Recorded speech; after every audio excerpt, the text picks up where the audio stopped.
Hi, my name's Kelly Vohnn, and I'm going to give you some microphone tips. All right? If you are a speaker, you need to have your microphone an inch or two away from your lips. There's nothing worse than going to a function and a speaker holds the microphone down like this and nobody can hear them.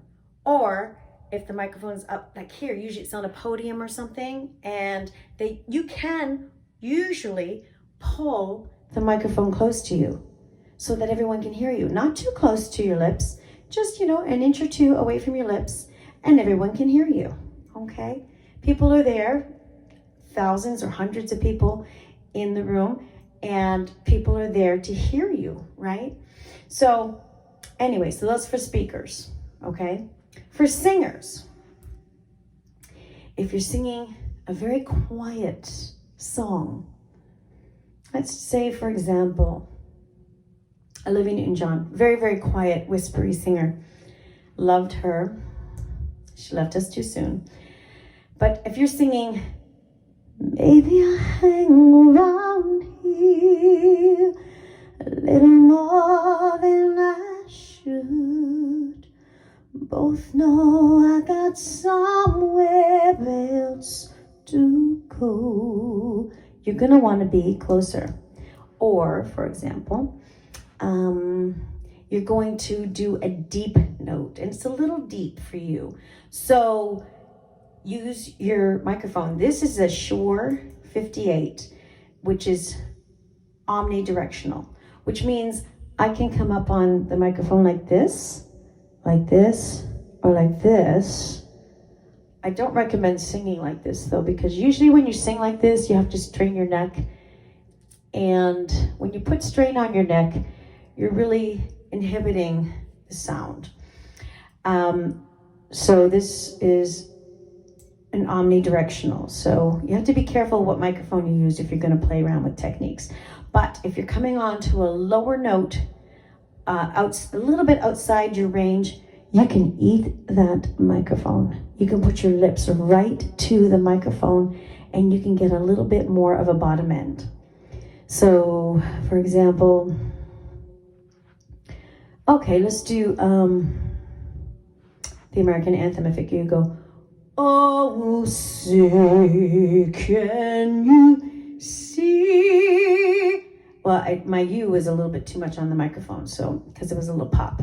My microphone is on a little bit of reverb, as you can tell, because I'm doing some singing videos right now. So using a little bit of reverb, which means there's a little bit of an echo going on.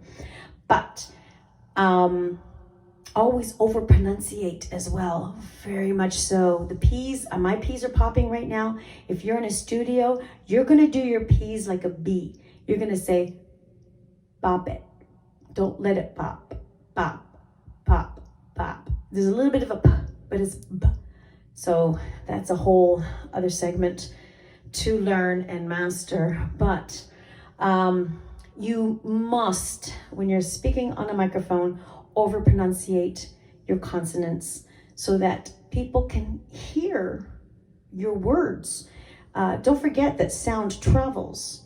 So as you're saying it, especially if you're in an auditorium and you're speaking, sound travels, and if it's not said properly on this end, it's going to be heard improperly on the other end. So just keep that in mind. And singing too, over-pronunciate. So I don't think we touch base on the singing strong notes.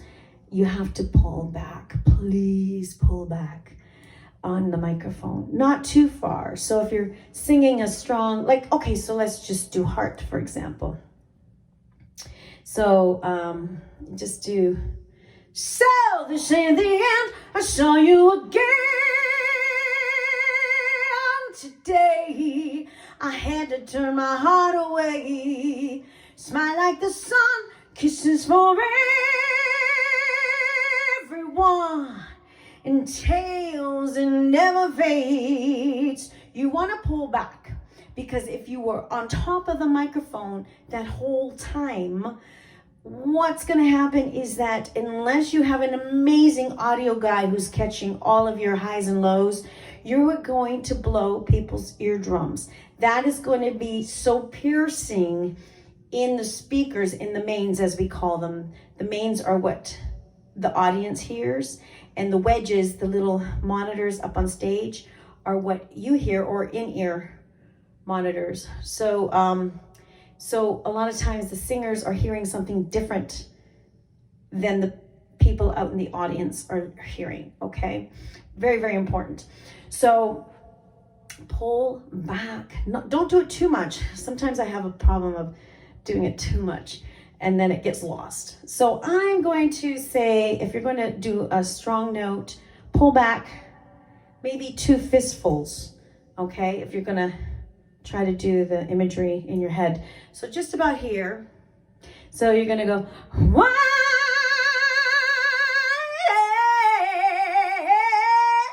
You're going to have that a little bit of distance, so you save eardrums out there. It's very important to save eardrums, because if you blow all your fans' eardrums, no one's going to come and hear you. They can't hear anymore, right? What's that? What? Anyway, follow along for some more tips. Push subscribe, and you will get way more tips. Talk to you soon.